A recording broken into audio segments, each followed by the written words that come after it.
காலைவனம் civil கேஸாக இருக்கட்டும், criminal கேஸாக இருக்கட்டும், ஆவணங்கள் நீதிமன்றத்தில் தாக்கல் செய்வது, சாட்சியத்தை கொடுக்கறது, சாட்சிய சட்டம் வந்து ரொம்ப முக்கியமானது. சாட்சிய சட்டத்தில் சில அம்சங்கள் நீங்கள் கட்டாயம் வந்து இதெல்லாம் தெரிஞ்சு வச்சுக்கணும். இல்லைன்னா உங்களை ஏமாற்றி அதர் சைடு காரியத்தை சாதிச்சுட்டு போயிடுவாங்க. இது சாப்டர் 6. ஆவணங்கள் சாட்சியம் இருக்கும்போது வாய் மூலமாக சாட்சியத்தை ஏற்றுக்கொள்ளலாமா ஏற்றுக்கொள்ளக்கூடாது. அது 91லேருந்து 100 வரைக்கும் சொல்லப்பட்டிருக்கு. அதாவது வாய்மூல சாட்சியமும் ஆவண சாட்சியமும் இருக்கும்போது நீதிமன்றம் வந்து எதை வந்து மிகவும் நம்பிக்கை தருவதோ அதை தான் நம்ப வேண்டும் அப்படின்னு சொல்லியிருக்கு. எதுனா பெஸ்ட் எவிடன்ஸ், சிறந்த சாட்சியமாக எதை கொள்ள வேண்டுமோ அதை தான் கொள்ள வேண்டும். இந்த 91, 92 வந்து பெஸ்ட் எவிடன்ஸ் ரூலை பற்றி அது சொல்லுது. அது தெரிஞ்சுக்குங்க. ரெண்டாவது வந்து ஒரு ஒப்பந்தம், ஒரு அனுமதி, இதெல்லாம் வந்து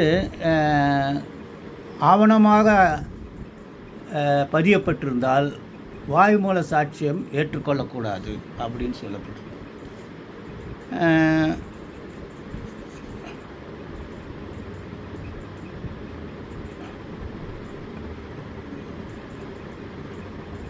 அதாவது இந்த ஆவணங்களில் வந்து இந்த கான்ட்ராக்டு, கிராண்ட்டு, டிப்போசிஷன் வந்து நீதிமன்றத்தில் எழுத்து மூலமாக நிரூபிக்கப்பட்டதுன்னா அதை வந்து மாற்றுவதற்காக வாய்மூல சாட்சியங்கள் ஏற்றுக்கொள்ளக்கூடாதுன்னு சொல்லிட்டு 92 சொல்லுது. ஒரு ஆவணத்திற்கு விரோதமாக வாய்மூலமாக சாட்சியம் எப்பொழுது தரப்பட வேண்டும் என்று சொன்னால், ஃப்ராடு, பயமுறுத்தலில் பெறப்பட்டது, சட்டப்புறம்பானது, கன்சிடரேஷன் இல்லை, mistake of fact, mistake of law, இவைகள் மூலமாக அந்த ஆவணம் செல்லாதுன்னு சொல்கிறதுக்கு நீங்கள் ஆட்டோமேட்டிக்காக வாய்மூல சாட்சியம் கொடுக்கலாம். அது செக்ஷன் 93.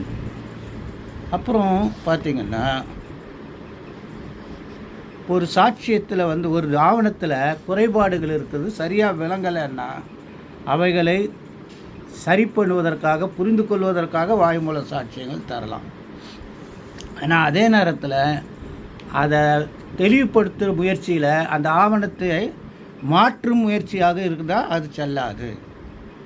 தெளிவுபடுத்துகிறேன்னு சொல்லிவிட்டு ஆவணத்தையே மாற்றுறது, கன்சன்ட்ரேஷனை மாற்றுறது, ஒரு ஒரு பொருண்மை நிரூபிக்கப்பட்ட பிறகு அதுக்கு அது ஆவணம் மூலமாக நிரூபிக்கப்பட்டது, அதுக்கப்புறம் இது வந்து வாய்மூல சாட்சிகள் கொண்டு அதை அதாவது அது வந்து தவறு என்று சொல்ல முடியாது.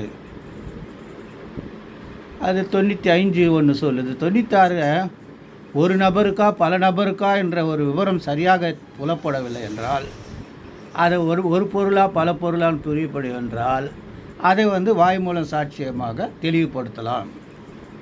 என்ன, 2 வகையான கூற்றுகள் தெரிய வருது ஒரு ஆவணத்தின் மூலமாக.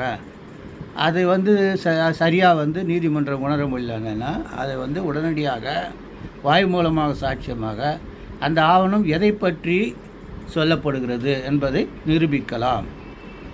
அதாவது படிக்க முடியாத வார்த்தைகள், என்ன வெளிநாட்டு வார்த்தைகள், தவறான வார்த்தைகள், தொழில்நுட்ப வார்த்தைகள்,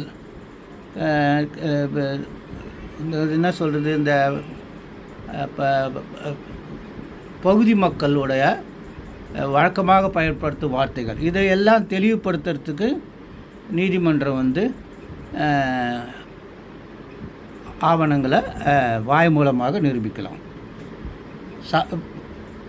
எந்த ஆவணத்துக்கு பார்ட்டியே இல்லாதவர்கள் வந்து வாய் மூலமான சாட்சியை கொடுத்து இந்த ஒப்பந்தத்தின் மூலமாக அவர் எவ்வாறு பாதிக்கப்படுகிறார் என்பதற்காக ஆவண சாட்சியத்துக்கு பதிலாக வாய்மூல சாட்சியம் தரலாம்.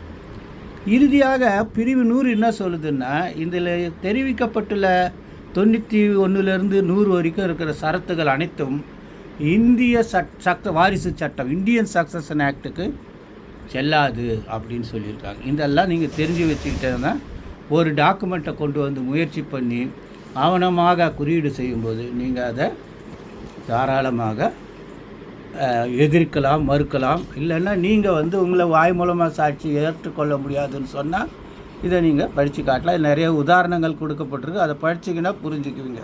காலை வணக்கம். நன்றி.